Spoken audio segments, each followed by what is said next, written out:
And welcome to Denise's Craft Corner.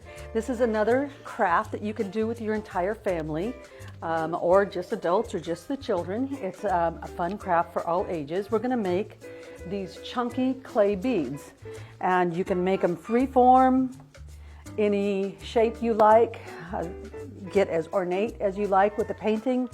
I've done some with small dots. I did one with a stripe. But I tended to like the ones with just the texture, and so I'll show you how to add texture to them, and we'll get started here in a moment. Oh, and here's some that I strung up. I separated the clay beads with a small wooden bead just to give some separation so the clay beads would show.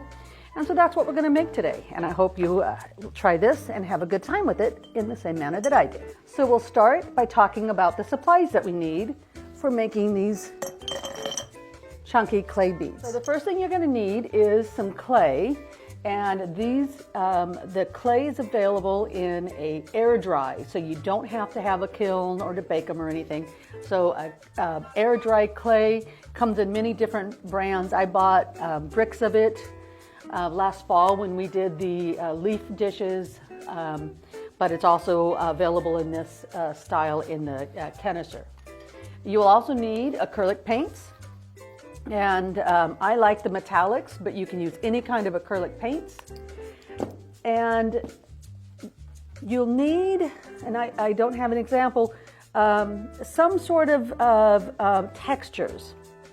Actually, I do have examples.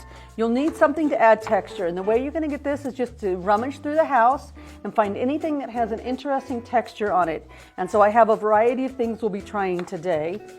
And then you'll need something to put the bead on. A bamboo skewer is not a good thing though. I tried a bamboo skewer and I couldn't get the bead to release. So if you do use a bamboo skewer to do your bead, you can't leave it on there to dry. You'll have to slide the bead off and then dry it.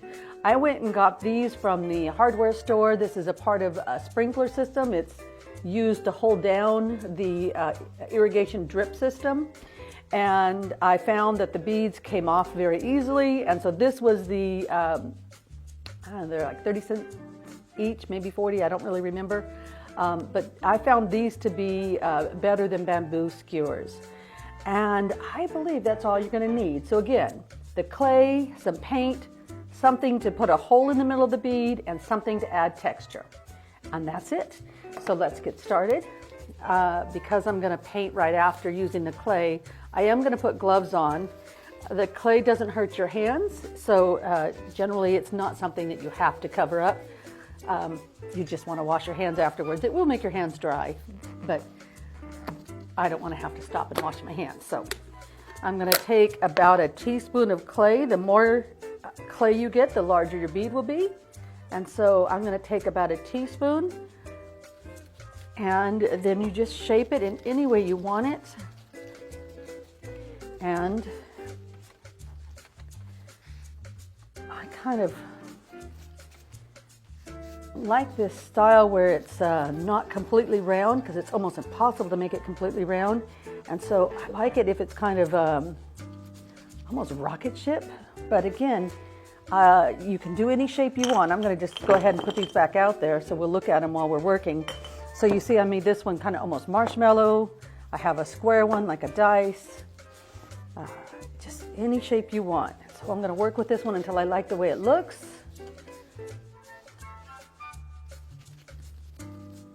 Hey, that one's kind of interesting.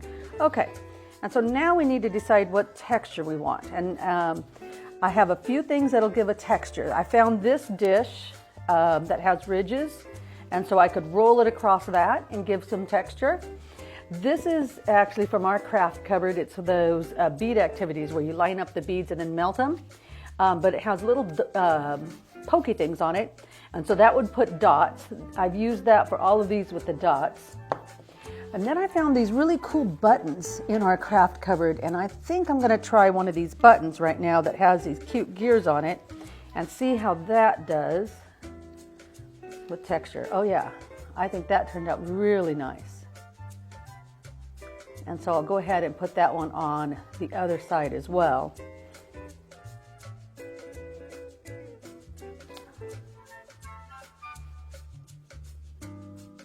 Yeah, that kind of puts an interesting texture on that. And then I'm going to put it on one of these stakes.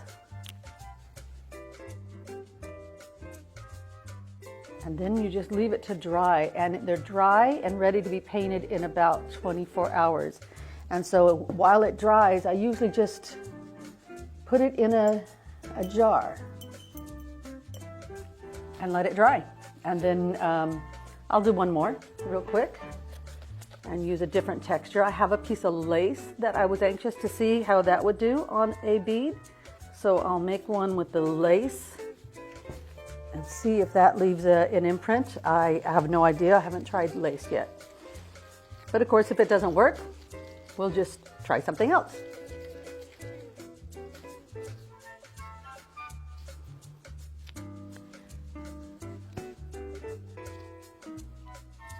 See what that looks like. Oh, it's not quite as deep as the gears on the button, but it does have an interesting texture. So now I'll try to put it on the part that missed. A larger piece of lace would have been a little bit easier.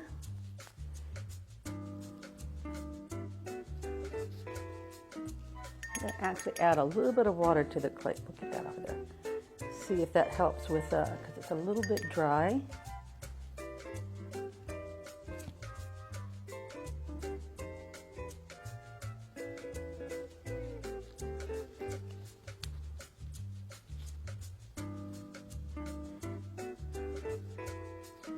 Yeah, that's interesting.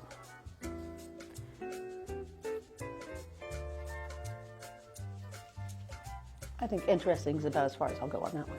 I like the gears better. All right, so I'm gonna put a hole in that one, and you wanna try to get it through the center so that it'll hang nicely. And that one gets laid out to dry. Okay, so now after it dries, it looks like this. And these are dried and ready to be painted. So let me clear my work surface. And I don't even remove them to paint. I paint them right on this so that I'm not touching it. And I've got a couple pretty colors here.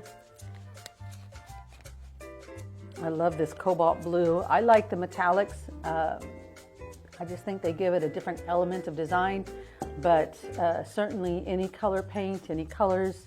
This is also the very fun part because you can do just whatever you want. So I'm going to just give this one a little bit of this beautiful cobalt color. And because it has texture, you got to get down into those little grooves.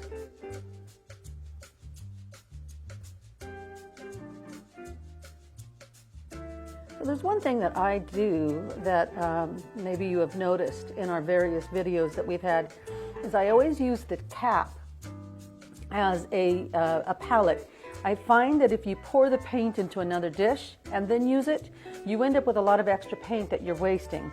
And by using the cap, all the paint that I don't use goes right back in the bottle when I'm done. I don't know that I would recommend this for children because they tend to mix their paintbrush. They don't change the color paintbrush for every color. But, you know, if you are being careful, it's certainly a way to save some paint and some cleanup. All right, I think I've got that one covered in pretty good. Now I'm going to do a gold on this little one at the end.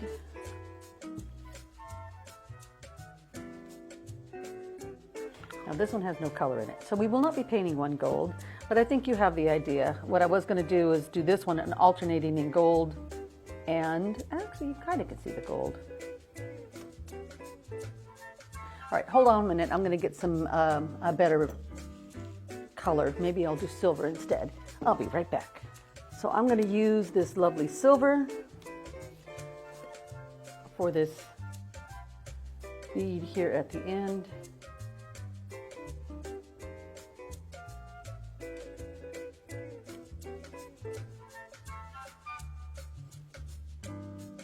Don't forget to get the ends.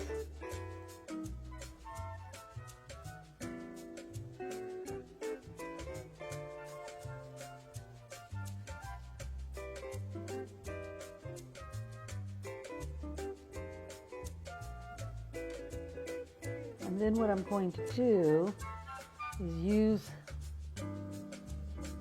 the silver and blue for this middle piece, so that if I end up stringing them on a necklace, they match quite well.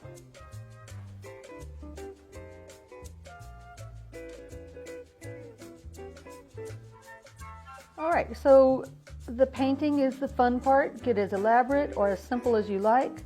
Add some glitter paint to the top if you want it to have a little extra sparkle. You can get,